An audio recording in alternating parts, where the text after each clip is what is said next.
Les affaires de violence et de comportements sexistes envers les femmes secouent depuis plusieurs mois le paysage politique français, révélant un univers où l'impunité côtoie les abus les plus choquants. Des élus en vue comme Adrien Quatennens, La France Insoumise, Julien Bayou, Europe Écologie Les Verts, ou Denis Baupin ont été mis en cause dans des enquêtes et témoignages accablants pour des faits d'agression morale, harcèlement sexuel, voire violence physique, à l'encontre de collaboratrices, d'élus ou de proches.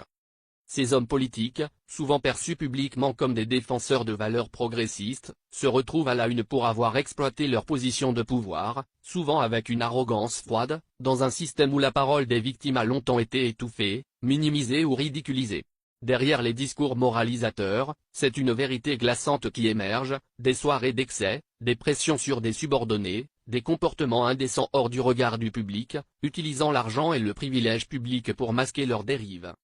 Mais ces scandales ne sont que la face visible d'un phénomène beaucoup plus systémique et généralisé, touchant tous les partis politiques, de la gauche à la droite, sans distinction. Les médias révèlent depuis des années une série continue d'affaires impliquant détournement, corruption, cocktails de sexe et drogue, soirées clandestines dans des lieux huppés financés par l'argent public, où la loi semble suspendue pour une élite politique déconnectée.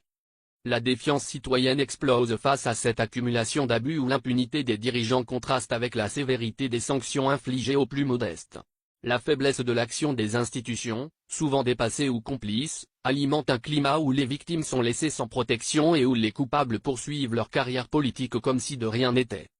Face à ce désert moral, des voix commencent enfin à réclamer une tolérance zéro, des réformes draconiennes du fonctionnement interne des partis, et une surveillance accrue des élus, pour que cessent ces privilèges honteux. Mais l'urgence est aussi de reconstruire une culture politique honnête, où le respect et l'intégrité remplacent la jouissance éhontée des pouvoirs et des ressources publiques. Ce cycle infernal doit être brisé, sous peine de voir s'éteindre définitivement la confiance d'une population toujours plus lasse des mensonges, des scandales et de la duplicité des représentants censés la servir.